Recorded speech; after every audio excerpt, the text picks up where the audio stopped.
हम लोग वाक्य रचना पढ़ रहे थे और वाक्य रचना का जो पहला टॉपिक था कि वाक्य क्या है और वाक्य रचना को किन आधारों पर हमें पढ़ना है, वाक्य रचनाएं किन आधारों पर की गई हैं, इन दोनों चीज़ों की चर्चाएं हम लोगों ने प्रीवियस वाले वीडियो में कर लिया था। मैंने आपको बताया था कि अर्थ के आधार पर वाक्य 8 प्रकार के होते हैं और रचना के आधार पर वाक्य 3 प्रकार के होते हैं। आज बारी है अर्थ के आधार पर वाक्यों को। जो अर्थ के आधार पर 8 प्रकार के वाक्य हैं उन सारी चीज़ों को इस वीडियो में हमें समझना है। एक छोटी सी वीडियो होगी और इसी में इस पूरे चैप्टर को क्लियर कर लेना है कि अर्थ के आधार पर जो 8 प्रकार के वाक्य हैं उनसे कैसे प्रश्न पूछे जाएंगे और आप कैसे उन्हें आसानी से पहचान लेंगे। ठीक है, समय न वेस्ट करते हैं, मुद्दे पर आते हैं। तो टॉपिक को समझिए, अर्थ के आधार पर वाक्य। तो मैं लिख देता हूं यहाँ पर अर्थ के आधार पर वाक्य। ठीक है, चलिए अब इसे समझते हैं कि अर्थ के आधार पर वाक्य की जब बात आए तो मैंने आपको कहा था कि फैक्ट इसका मतलब इसका जो कंसेप्ट हो आप समझ चुके होंगे पिछले वीडियो में कि कोई भी शब्द बोला जा रहा है, कोई भी वाक्य बोला जा रहा है तो अर्थ के हिसाब से उसे किस कैटेगरी में रखें, इसीलिए इसकी रचना की गई। इसमें जो पहला आएगा मैं लिख देता हूं, इसका जो पहला टॉपिक है वहां से समझते हैं। जो पहला टॉपिक है उसे कहते हैं विधिवाचक वाक्य। ध्यान से समझिएगा, उसका क्या नाम है, विधिवाचक वाक्य। अब समझिए कि विधिवाचक वाक्य क्या होता है। ऐसे वाक्य जिनमें स्वीकारात्मकता का बोध होता है। स्वीकारात्मकता का बोध होने का मतलब ये है कि बातें सीधी रूप से, सीधा बात कहने का एक सीधा तरीका हो और ना नुकुर जैसे भाव ना आए, प्रश्न जैसे भाव ना आए, कुछ विशेष चीजें ना आए, उसे कहेंगे विधिवाचक वाक्य। स्वीकारात्मकता सेंटेंस मतलब इंग्लिश में क्या कहते हैं, अफर्मेटिव सेंटेंसेस, आप पढ़े होंगे। सेम वही चीज विधिवाचक वाक्य में है। आप इसे साधारण वाक्य भी कह सकते हैं, साधारण वाक्य। ठीक है, साधारण वाक्य परिभाषा आप नोट कर लेंगे। ऐसे वाक्य जिनमें स्वीकारात्मकता का बोध होता है, ऐसे वाक्यों को विधिवाचक वाक्य कहते हैं। एग्जाम्पल में लिखूंगा नहीं, बता देता हूं, छोड़िए लिख देता हूं। एग्जाम्पल में मैं खा रहा हूं, मैंने लिखा मैं खा रहा हूं। ठीक है, मैं खा रहा हूं, मैंने ऐसा लिख दिया। रमेश जा रहा है, हम लोगों ने लिखा रमेश जा रहा है। ऐसे जो सेंटेंस हैं इसमें आप देख रहे होंगे कि सीधे सीधे जो बात कहना है वो एक सिंपल तरीके से कह दिया गया है। न इनमें नहीं का प्रयोग हुआ है, न इनमें प्रश्न पूछे जा रहे हैं, न इनमें किसी प्रकार का विस्मय का बोध है, न इनमें किसी प्रकार के आज्ञा का बोध है, न इनमें किसी प्रकार की संभावना का बोध है। तो ऐसे वाक्य जो सिंपल नजर आए आपको, जिनमें स्वीकार किया जा रहा है, जैसे मैं खा रहा हूं तो मैंने स्वीकार किया ना कि मैं खा रहा हूं, स्वीकार कर लिया हूं मैं। तो ऐसे सेंटेंसेस जिनमें स्वीकारात्मकता का बोध होता है उन्हें विधिवाचक वाक्य कहते हैं। तो मैं उम्मीद कर रहा हूं कि आप विधिवाचक वाक्य समझ गए होंगे। मैंने एग्जाम्पल में कहा मैं खा रहा हूं, रमेश जा रहा है, सुरेश पी रहा है। पी रहा होने का मतलब पानी पी रहा है, पानी पी रहा है, और दिनेश खेल रहा है। तो ऐसे जो सेंटेंस आते हैं जिनमें स्वीकार कर लिया जाए सीधे सीधे तरीके से बातें, उन्हें हम कहेंगे विधिवाचक वाक्य। ये पहला हो गया। दूसरा जो सेंटेंस है इसी में मैं लिख देता हूं, उसका नाम है निषेधात्मक वाक्य। निषेधात्मक वाक्य को आप समझने का प्रयास कीजिए। यहीं पे बहुत सिंपल है हिंदी, इतना सिंपल सब्जेक्ट मुझे नहीं कोई लगा। हालांकि इससे डिफिकल्ट सब्जेक्ट भी कोई नहीं है अगर प्रश्न अपने तरीके से पूछना स्टार्ट कर दे। हालांकि प्रश्न सामान्य पूछे जाते हैं कि सभी लोग आसानी से ऐसे प्रश्न को कर सकें। चलिए दूसरे सेंटेंस की हम बात करते हैं। सेंटेंस जो दूसरा है उसे कहते हैं निषेधात्मक वाक्य। निषेधात्मक वाक्य। चलिए, निषेधात्मक वाक्य कहने का तात्पर्य है कि निगेटिव सेंटेंसेस, इनमें नहीं का बोध होगा। किसी चीज को क्या कहा गया है, नहीं का बोध होगा। आपने तो कहीं कहीं देखा होगा प्रवेश निषेध, मतलब अंदर जाना मना है। साधारण भाषा में लिख दिया था अंदर जाना सख्त मना है। कहीं के लिखा था प्रवेश निषेध, तो निषेध का मतलब मना कर दिया गया। जहां पर निगेटिविटी आ गई हो वहां पर हम क्या कहेंगे, निषेधात्मक वाक्य। एग्जाम्पल में आप देखिए, जैसे मैं नहीं खा रहा हूं, मैं नहीं खा रहा हूं। आपने देखा कि जो नहीं शब्द आ गया ना, ये क्या हो गया, ये एक प्रकार का निषेध है, मतलब मना करने का भाव उत्पन्न आ जा रहा है। मना करने का भाव भी किस लहजे में आ रहा है ये भी समझिए। मना तो किया ही जा रहा है, किस लहजे में मना किया है, तो वो भी एक प्रकार का साधारण तरीके से ही मना किया जा रहा है। जब बातें देखिए साधारण तरीके से मना की जाएं तो वहां पर निषेधात्मक वाक्य होगा। एक एग्जाम्पल और आप देखिए, जैसे मैंने लिखा कि मत जाओ वहां, मत जाओ वहां। आप यहां भी देख रहे होंगे कि यहां भी मना किया जा रहा है, ठीक है, यहां भी क्या है, मना किया जा रहा है कि मत जाओ वहां पर आप मत जाओ। एक प्रकार का ये जो सेंटेंस है ना, ये साधारण नहीं है, इसमें ऑर्डर दिया जा रहा है वहां मत जाओ, तो ये क्या है, ऑर्डर दिया जा रहा है। लेकिन यहाँ मैं नहीं खा रहा हूं, तो यहाँ पे मैं एक प्रकार से स्वीकार भी कर रहा हूं क्या, कि मैं नहीं खा रहा हूं। तो जहां पर स्वीकार के रूप में नहीं शब्द आए, इस सेंटेंस को बहुत याद रखिएगा। क्यों, क्योंकि आज्ञा सूचक और निषेधात्मक में आपको कंफ्यूजन हो सकती है। प्रश्न ऐसे ही देगा, वो जमाना गया सन 57 का कि साधारण से वाक्य देगा, आपसे पूछेगा यहीं से, लेकिन अगर आपका कंसेप्ट क्लियर नहीं है तो फिर आप बैक हो जाएंगे, निकल नहीं पाएंगे, जीवन पढ़ते रह जाएंगे। वाक्य 10 बार पढ़ेंगे, 20 बार पढ़ेंगे, 45 टीचर्स से पढ़ेंगे, लेकिन एग्जाम में आप सवाल नहीं सही कर पाने वाले हैं। क्यों, क्योंकि अगर आपको कंसेप्ट क्लियर नहीं है। इसीलिए कंसेप्ट को अगर आपको क्लियर करना है तो आप मेरे साथ जुड़िए। जो सब्जेक्ट मैं पढ़ाऊंगा इतना डिटेल आपको पढ़ाने वाला हूं कि प्रश्न वहां से नहीं छूटने वाले हैं। खैर वो बात छोड़िए। निषेधात्मक वाक्य क्लियर हो चुका होगा, मैं नहीं खा रहा हूँ, रमेश नहीं जा रहा है, वो नहीं पी रहा है, वो नहीं सो रहा है, वो जा रहा, मतलब वो नहीं जा रहा है। ऐसे जो सेंटेंस है, मैं वहां पे नहीं खाऊंगा, मैं नहीं खाता हूं, जो ऐसे सेंटेंस हैं वो क्या हो जाएंगे, निषेधात्मक वाक्य कहलाने लगेंगे। लेकिन स्वीकार किया जा रहा हो कि वो भी चीज मैं नहीं कर रहा हूं। क्लियर है चीजें, बातें समझ में आ रही होंगी। मत जाओ वहां एक प्रकार का ऑर्डर है, तो ये आज्ञा सूचक में आएगा। आगे आज्ञा सूचक हम पढ़ेंगे, मैं आपको बताने वाला हूं। तो दो चीजें हमें समझ में आ गई होंगी, निषेधात्मक वाक्य क्या है और विधिवाचक वाक्य क्या है। चलिए तीसरे सेंटेंस पे आते हैं।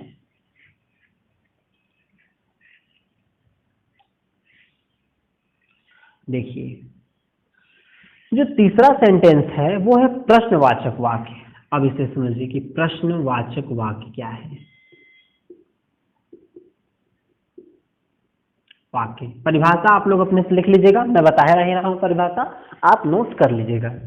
प्रश्नवाचक भाव परिभाषा कैसे बनानी है, बहुत आसान है। जिन वाक्यों में प्रश्नवाचकता का बोध हो ऐसे वाक्य प्रश्नवाचक वाक्य कहलाएंगे। बातें समझ में आ रही हैं। विधिवाचक में क्या था, जिन वाक्यों में स्वीकारात्मकता का बोध हो विधिवाचक कहलाने वाले थे, जिन वाक्यों में निषेधात्मकता का बोध हो वो निषेध वाक्य कहलाने वाले थे, और जिन वाक्यों में प्रश्नवाचकता का बोध हो ऐसे वाक्य प्रश्नवाचक वाक्य कहलाएंगे। तो ये तो परिभाषाएं रही, नोट करने के लिए समझने का प्रयास कीजिएगा। जहां पर प्रश्न किया जाए, सीधा सीधा फंडा है, जहां पर प्रश्न किया जाए, जब घर में बड़े बुजुर्ग आते हैं बहुत क्वेश्चंस पूछते हैं, दिमाग खोखला कर देते हैं। एक प्रकार से समझिए कि ये जो वाक्य है ना, ये बुद्धों के लिए ही है सीधे सीधे। तो प्रश्नवाचक वाक्य क्या है, ऐसे वाक्य जिनमें प्रश्नवाचकता का बोध, इसमें सीधे सीधे प्रश्न पूछा जाए, चाहे वो फर्स्ट टाइप हो या वो सेकंड टाइप हो। ठीक है, first type second type English में जानते होंगे। चाहे आगे पर क्या क्यों लगाकर प्रश्न पूछा जाए, या फिर बीच में क्यों क्यों कब ऐसे सेंटेंस लगा के पूछे जाए। जैसे तुम क्यों नहीं जाते हो, हमने लिखा तुम क्यों नहीं जाते हो, नहीं जाते हो। ठीक है, एक्चुअली हम लोग क्यों नहीं बोलते, क्यों बोलते हैं, होता क्यों है। तुम क्यों नहीं जाते हो, इसका मतलब क्या है, इसका मतलब ये है कि आपने ये जो सेंटेंस नजर आया ना क्यों, ये क्या है, ये एक प्रकार का प्रश्नवाचक चिन्ह है। फंडा तक कैसे पकड़ेंगे, जिस वाक्य में प्रश्नवाचक चिन्ह नजर आ जाए 95% वो क्या होगा, प्रश्नवाचक चिन्ह होगा, सॉरी प्रश्नवाचक वाक्य होगा। हालांकि कंसेप्ट बेहतर है तो उससे बेस्ट कुछ नहीं है। तुम क्यों नहीं जा रहे हो, वाक्य का सीधा सीधा फंडा पता चल रहा है कि इसमें क्यों जो शब्द आ गया ये क्या कर रहा है, प्रश्न पूछ रहा है। तो जिनमें प्रश्न पूछे जाए ऐसे वाक्य प्रश्नवाचक वाक्य कहलाएंगे। एक और एग्जाम्पल मैं आपको देता हूं, क्या तुम वहां गए थे, मैंने पूछा क्या तुम वहां गए थे, वहां गए थे। अब हमने ऐसे पूछ दिया, आप देखेंगे क्या तुम वहां गए थे, तो फिर से क्या शब्द आ रहा है, फिर से आपसे क्वेश्चन पूछा जा रहा है कि क्या भैया तुम वहां गए थे। अगर गए थे तो हाँ, नहीं गए थे ना।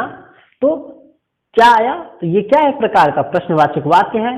तो जहां पर प्रश्नवाचक वाक्य जिस वाक्य में नजर आ जाए, सॉरी, जहां पर प्रश्नवाचक शब्द, गलत बोल दिया मैं, जहां पर प्रश्नवाचक शब्द जिस वाक्य में नजर आ जाए, ऐसे वाक्य को प्रश्नवाचक वाक्य कहते हैं। क्लियर हो गई होंगी चीजें आपको। मुझे उम्मीद है कि विधिवाचक वाक्य, निषेधात्मक वाक्य और प्रश्नवाचक वाक्य, ये चीजें आपको समझ में आई होंगी। चलिए चौथे पे आते हैं। चलिए 3 हो गया, चौथे पे आते हैं। चौथा है विस्मय सूचक वाक्य। विस्मय सूचक वाक्य। विस्मय सूचक वाक्य क्या है, सीधा सीधा, बहुत आसान है, बहुत इजी है। विस्मय सूचक क्या है समझेगा। इसके पहले आज्ञा सूचक है, अप डाउन कर सकते हैं, कोई प्रॉब्लम नहीं है।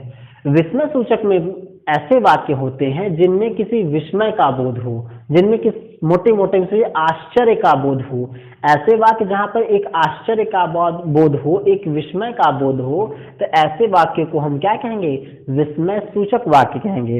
एग्जाम्पल इंग्लिश में क्या कहते हैं, एक्सक्लेमेटिव सेंटेंसेस। ठीक है, चलिए एग्जाम्पल में देखिए। एग्जाम्पल में अरे वह मर गया, वह मर गया कहते हैं ना। अरे वह मर गया, क्या कर रहा है, अरे, हालांकि जान तो छूटी उसके मरने से, खैर लोग कहते हैं ना अरे वह मर गया। अरे वह मर गया का मतलब क्या है, अचानक जब आपको बात पता चलेगी, एक प्रकार का आपको आश्चर्य होगा। और ये घटनाएं भी मैक्सिमम अचानक ही होती हैं। ठीक है, तो जब आपको आश्चर्य होगा किसी बात पर, तो वहां पर हम लोग नहीं कहते अरे वाह। ऐसे जो वाक्य आएंगे वो क्या होंगे, एक विस्मय सूचक वाक्य कहलाएंगे। जैसे एग्जाम्पल मान लीजिए, मैंने कहा वाह तुम पास हो गए, मैंने लिख दिया वाह तुम पास हो गए, पास हो गए, मैंने लिखा वाह तुम पास हो गए। एग्जाम्पल में जैसे आपके घर वालों को आप पे पूरा भरोसा होगा कि आप एग्जाम नहीं निकाल पाएंगे, मान लिया आप एग्जाम में पास हो जाते हैं, एक आश्चर्य वाली बात है। घर वालों को 90% तो भरोसा रहता है अपने बच्चों पे कि ये कुछ उखड़ेगा नहीं इससे, फिर भी एक प्रकार का आत्मबल वो बनाए रखते हैं। तो जब आप कोई एग्जाम पास कर लेंगे ना, तो वो क्या कहेंगे, अरे वाह, सॉरी वाह तुम एग्जाम पास हो गए। ये क्या एक प्रकार का आश्चर्य है। उन्हें आश्चर्य था कि ये तो पूरा पैसा लेके डुबाने वाला था, हालांकि ये पास हो गया। तो यहाँ पर क्या एक प्रकार का आश्चर्य का बोध हो रहा है। जहां पर आश्चर्य का बोध हो जाए, ऐसे वाक्य को हम क्या कहते हैं, विस्मय सूचक। जहां पर सॉरी विस्मय का बोध हो, आश्चर्य एक प्रकार का प्रकट हो जाए, विस्मय हो। विस्मय का जरूरी नहीं कि दुख ही हो, विस्मय का एक्चुअली लोग मीन्स निकालते दुख, ऐसी कोई बात नहीं है। मोटे तौर पे आप सुनिए, जहां पर एक प्रकार का आश्चर्य का बोध हो, वहां पर क्या होगा, तो एक्सक्लेमेटरी सेंटेंसेस विस्मय सूचक वाक्य कहलाएंगे। पकड़ने का तरीका इसको क्या है, ये एक सिंबल है ना आई, उल्टा आई, ये जो सेंटेंस नजर आ रहा, सॉरी चिन्ह नजर आ रहा उल्टा आई, इसे हम क्या कहेंगे, इसे हम कहते हैं विस्मय सूचक वाक्य। ठीक है, कहीं कहीं फैक्टोरियल में इसे प्रदर्शित करते हैं। तो हर भाषा में अलग अलग बोलने का तरीका, लिखने का तरीका एक ही है। हम लोगों ने विस्मय सूचक देख लिया, अब हम आते हैं आज्ञा सूचक में। चलिए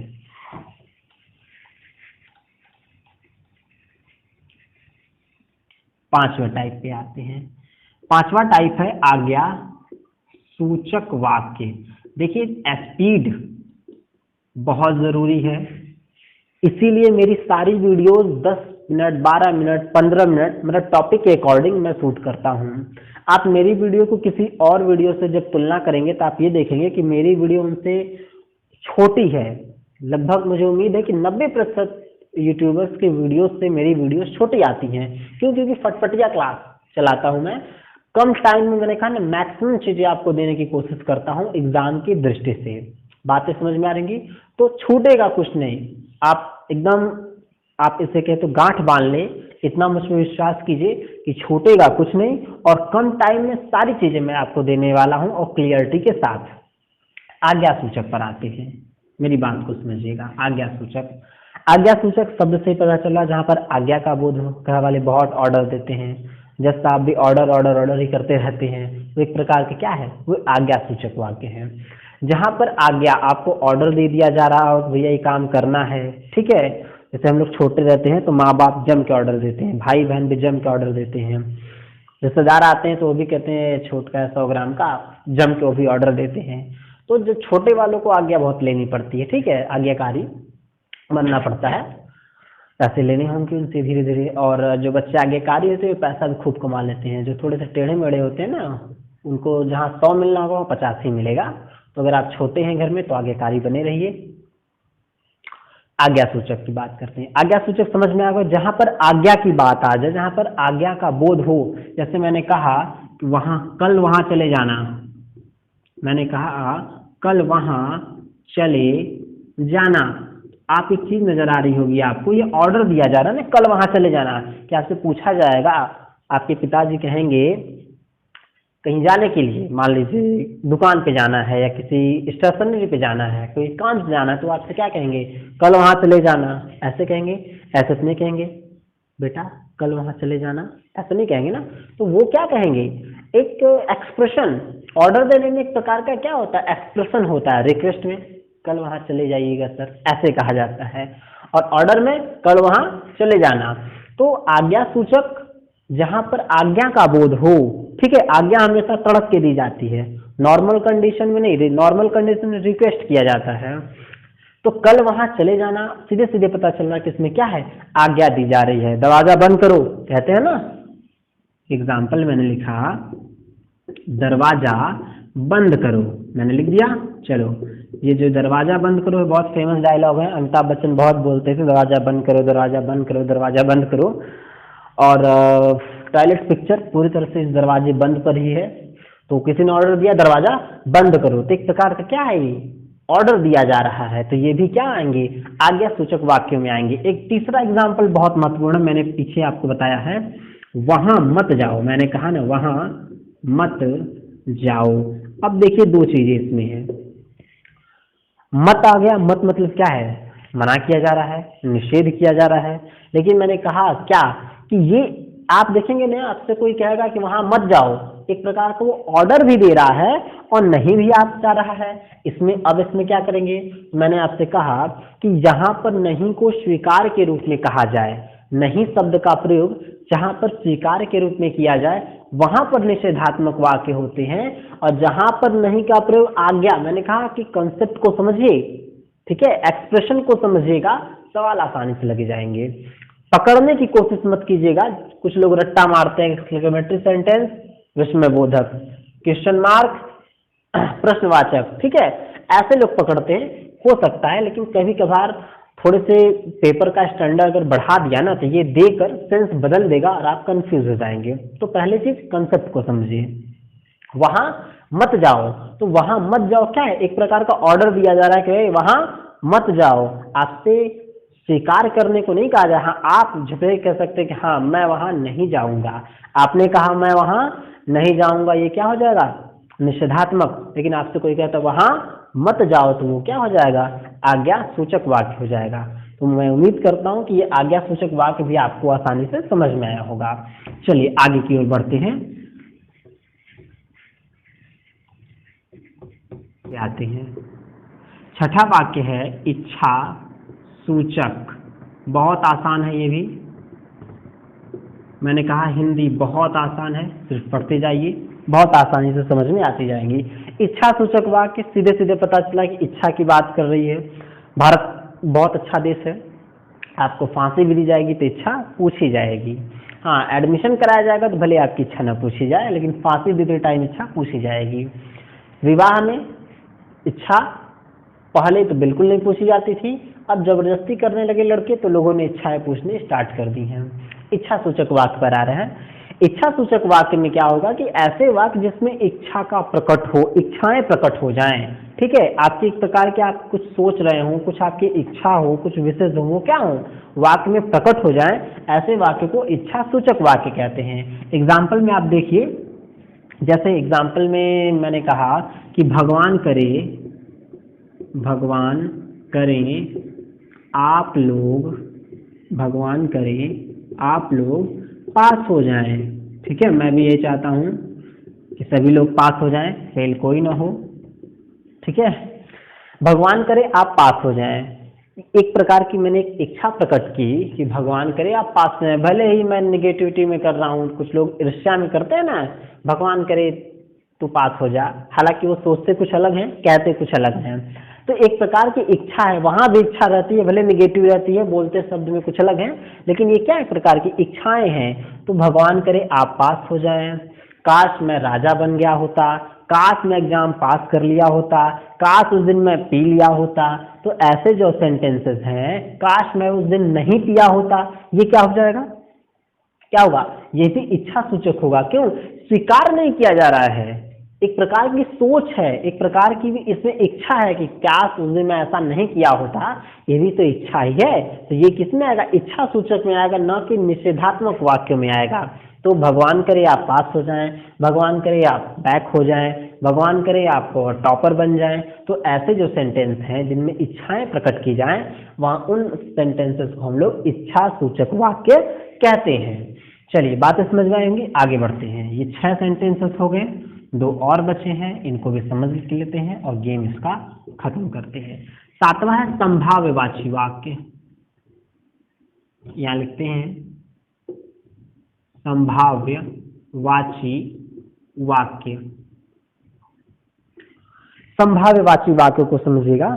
संभाव्यवाची वाक्य भाषा से समझ रहे होंगे, ऐसे वाक्य जहां पर संभावना प्रकट की जाए, उन वाक्यों को हम क्या कहते हैं, संभाव्यवाची वाक्य कहते हैं। फिर समझिए, जिन वाक्यों में संभावनाएं प्रकट की जाएं, ऐसे वाक्यों को क्या कहेंगे, संभाव्यवाची वाक्य कहेंगे। एक एग्जांपल में मैंने आपको बताता हूं, लगता है पिताजी आ गए, लगता है पिताजी आ गए, पिताजी आ गए। जब बच्चे क्रिकेट खेलने जाते हैं ना, तो जब टाइमिंग होती है तो मन में उनकी एक संभावना रहती है, लगता है पिताजी आ गए, बहुत तोड़ेंगे आज। एक प्रकार की क्या है, ये संभाववाची वाक्य है। तो ऐसे वाक्य जहां पर किसी चीज की संभावना हो, वो क्या हो जाएगी, संभाव्यवाची वाक्य हो जाएगी। जैसे आपके घर कोई आया, पूछा कि पिताजी क्या कर रहे हैं, अस्किता है, आप पूरी तरह से वहीं बेड पे बैठे लेटे कह रहे हैं कि हाँ खाना खा रहे होंगे। ये क्या है प्रकार की, ये भी खाना खा रहे होंगे, भले आप कह रहे हैं, लेकिन है क्या, आप एक प्रकार की संभावना व्यक्त कर रहे हैं कि इस टाइम वो क्या है, खाना खा रहे होंगे। जब मैं आपको ये पढ़ाऊंगा काल टेंस, ठीक है, उसमें थोड़ी थोड़ी कंफ्यूजन आपको आएगी, वो क्लियर होगी। देखिए यहाँ पे आसान है, जहां पर भी संभावना व्यक्त कर दी जाए, जैसे मैंने कहा कि लगता है ये ताजमहल शेरशाह सूरी ने बनवाया होगा, ये क्या है, एक प्रकार की संभावना है। तो ऐसे वाक्य, ठीक है, भले कोई और बनाया है, शाहजहां बनाया है या जो भी बनाया है, लेकिन क्या एक प्रकार का है, ये संभाव्यवाची वाक्य है। क्यों, क्योंकि यहाँ पे हम लोगों ने क्या किया, संभावना को व्यक्त किया है।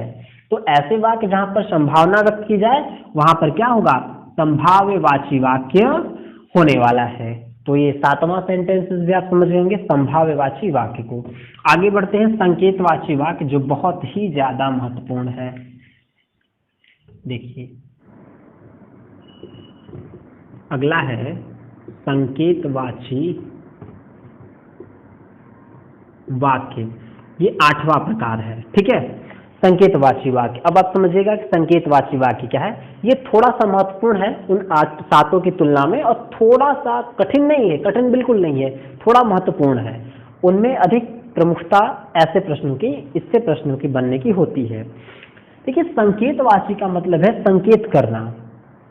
एक छोटी सी बात समझिए, जहां पर कोई वाक्य दूसरे वाक्य पर निर्भर हो, जहां पर एक वाक्य, मैं लिख देता हूं अच्छे से, आप लिख लीजिएगा, जहां पर एक वाक्य दूसरे वाक्य पर निर्भर हो, जहां पर एक वाक्य दूसरे वाक्य पर निर्भर हो, आप छोटी सी परिभाषा इसको लिख लीजिए, ऐसे वाक्य को हम संकेतवाची वाक्य कहेंगे। एक एग्जाम्पल में मैं बताता हूं आपको, यदि मैं पढ़ा होता तो मैं पास हो जाता। अब समझने की बात समझिए यहाँ पे,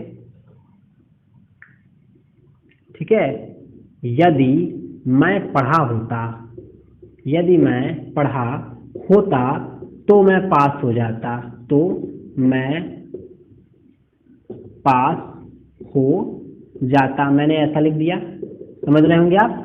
यदि मैं पढ़ा होता तो मैं पास हो जाता। अब देखिए ये जो वाक्य है ना, मैं पास हो जाता, ये पूरी तरह से निर्भर कर रहा है कि यदि मैं पढ़ा होता। बातें समझ में आ रही हैं आपको? ये जो वाक्य है मैं पास हो जाता, ये पूरी तरह से किस पर निर्भर है कि यदि मैं पढ़ा होता।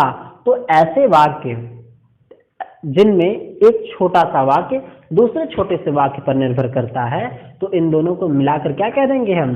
संकेतवाची वाक्य कह देंगे। बातें समझ में आ रही होंगी? जैसे जैसे एक एग्जाम्पल आप बहुत आसानी से समझ जाएंगे। मैंने कहा कि जैसे ही पिताजी जाएंगे मैं दौड़ के आऊंगा खेलने। बच्चे कहते हैं ना कि भाई पापा ज्यादा फिर आओ थे, भोजपुरी में लोग कहते हैं। तो जहां इसमें क्या है कि जैसे ही पिताजी जाएंगे मैं आऊंगा खेलने, ठीक है, या मैं खेलने आऊंगा। आप देख रहे हैं कि पिताजी का जाना पर ही निर्भर है मेरा आना।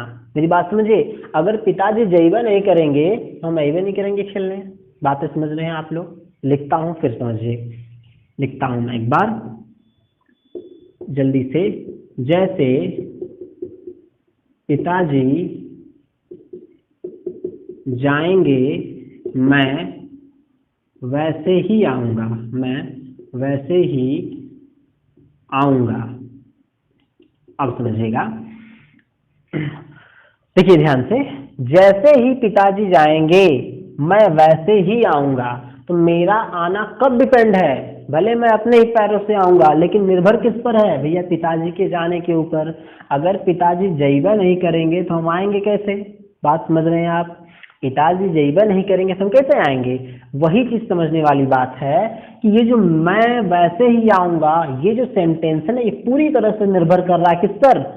पिताजी के जाने पर। तीसरा जैसे होता है कि फसलों के लिए जैसे यदि बारिश हुई तो फसल अच्छे उगेंगी, ठीक है, फसलें अच्छी उगेंगी। एक एग्जाम्पल है, यदि अच्छी बारिश हुई या जैसे ही बारिश हुई, अच्छी बारिश हुई तो फसलें भी अच्छी उगेंगी। तो फसलें भी अच्छी उगेंगी, ये किस पर निर्भर कर रहा है?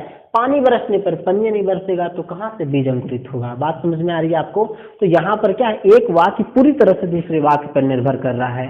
तो जहां पर एक वाक्य दूसरे वाक्य पर पूरी तरह निर्भर करे, ऐसे वाक्यों को हम क्या कहते हैं? संकेतवाची वाक्य कहते हैं। संकेतवाची को आप समझे कि दो वाक्य आपस में इंटरकनेक्ट हों, वहां हम संकेतवाची वाक्य कहेंगे। तो मैं उम्मीद कर रहा हूं कि ये 8 प्रकार के वाक्य आपको समझ में आए होंगे। बहुत तेज मैंने कोशिश की आपको पढ़ाने की, जल्दी जल्दी में। वीडियो जरूर थोड़ी बड़ी हुई होगी क्योंकि चैप्टर ही बड़ा था। एक वीडियो और आएगी रचना के आधार पर, जो इससे भी महत्वपूर्ण वीडियो आपके लिए होने वाली है।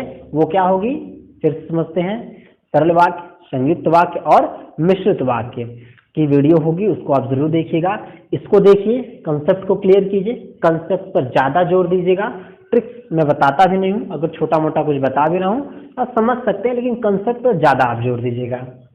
वीडियो देखते रहिए, मिलते हैं अगले वीडियो में, तब तक के लिए धन्यवाद।